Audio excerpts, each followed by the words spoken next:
When I was growing up, playing an online game meant sitting down at a computer and making sure nobody else was using the phone. In fact, 15-year-old me was playing Guild Wars 1 on an old hand-me-down laptop just like Bertha here. But last year, ArenaNet in 2 weeks brought new life to Guild Wars 1 with the release of Guild Wars Reforged, adding engine updates, controller support, and even getting its SteamDeck verified. Turns out that was kind of a stepping stone all along in order to bring us to this.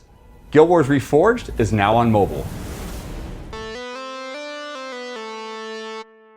So, when ArenaNet asked me to take an early look at Guild Wars Reforged on mobile, I just had two thoughts. One, this is going to revolutionize on-the-clock bathroom breaks. And two, I'm going to destroy my phone's battery.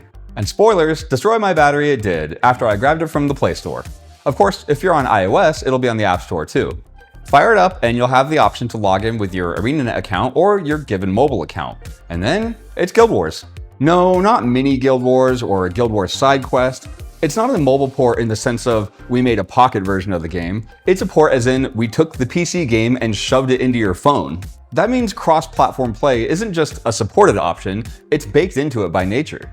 You can be running missions between sets, or maybe while you're waiting for the check, you're enjoying an Ascalonian barbecue. I was a little unsure of what Guild Wars would feel like on my phone, but I wanted to give it a fair shot, so I made a fresh character to ease my way into touchscreen Tyria. Quick primer if you don't already know, Guild Wars 1 takes place about 250 years before Guild Wars 2. It's an MMO, but it's more like an instance action RPG than an open world one like Guild Wars 2. You meet and interact with other players in towns and outposts, and then you enter instance missions and dungeons as a group. It's got an incredible amount of lore packed into it, a really unique character progression system, and the story is the foundation upon which Guild Wars 2 is based. It's a hell of a game if you've never played it. Now, I generally believe that a game feels best when its gameplay and its physical controls are made with one another in mind. But something I had never considered is how a tab targeting combat system would translate to touch controls.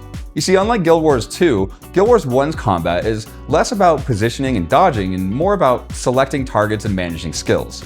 Turns out that actually works incredibly well on a touchscreen. And this is really the case because they totally rearranged the UI for the touchscreen. Your attack button is near your right thumb, with the two halves of your skill bar basically straddling either side.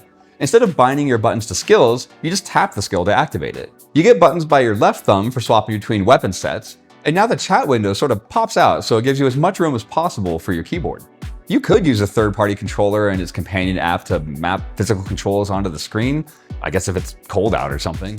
But honestly, you won't want to. The touch controls are just that good. I'll even go so far to say the learning curve is so low that it makes it even easier to pick up and play Guild Wars on your phone than it is on SteamDeck, and it plays great on the SteamDeck. You lose the tactility of physical controls, and that's the exact pain point I would highlight about most games. But I actually found myself reaching for my phone to fire it up whenever I had some time to kill, even if I was just at home and didn't feel like sitting in front of a computer. Not even to screen record or anything, I was just really enjoying progressing this character, and the barrier of entry is just that low. I even timed it, and from a cold start, you can be in-game in like 12 seconds. It's not just quick, it's irresponsible. I also noticed it uses your phone's native keyboard input, and that means you can use your phone's voice dictation for sending chat messages, which is something that even the desktop version doesn't have.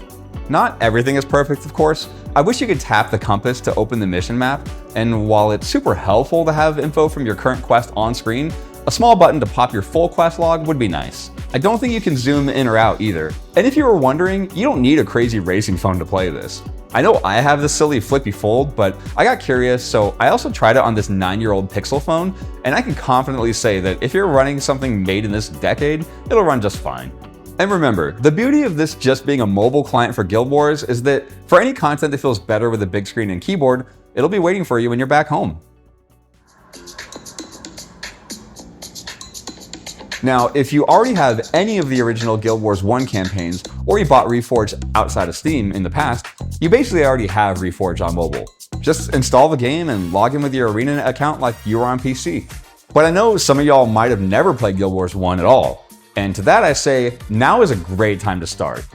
With this release, now you can actually play the original Prophecies campaign on mobile for free, which is something that's never been offered before.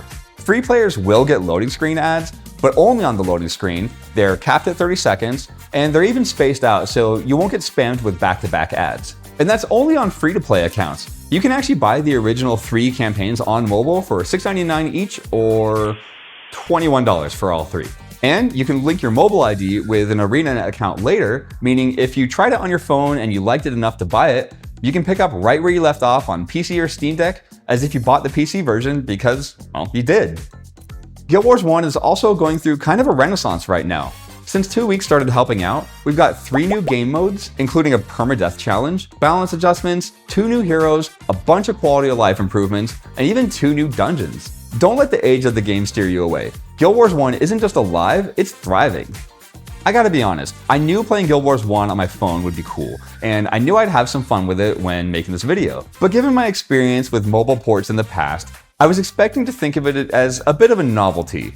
But my takeaway wasn't that it's a cool novelty to be enjoyed only by die-hard fans. Instead, I quickly realized that ArenaNet in 2 weeks might actually have something really special on their hands here. Mobile gaming isn't new, but having a game of this quality that's this vast and dense in your pocket, that just doesn't come along very often. Guild Wars is grown up now, and we have more ways than ever to explore Tyria. Between PC and SteamDeck, and now mobile, there's never been a better time to start a new adventure in this world, and I can't wait for an entire new generation of players to fall in love with it just like I did. Guild Wars Reforged hits the Google Play Store and Apple App Store June 24th, and if you're watching this then, I don't even know how you made it this far into the video without downloading it already. I have to thank ArenaNet in 2 weeks for letting me give you an early tour of Guild Wars Reforged on mobile, and thank you for checking it out with me. If you like this video, I'm Avoxtr, and I make Guild Wars edutainment like this on YouTube. So do something nice for the algorithm, have a great rest of your day, and thanks for watching.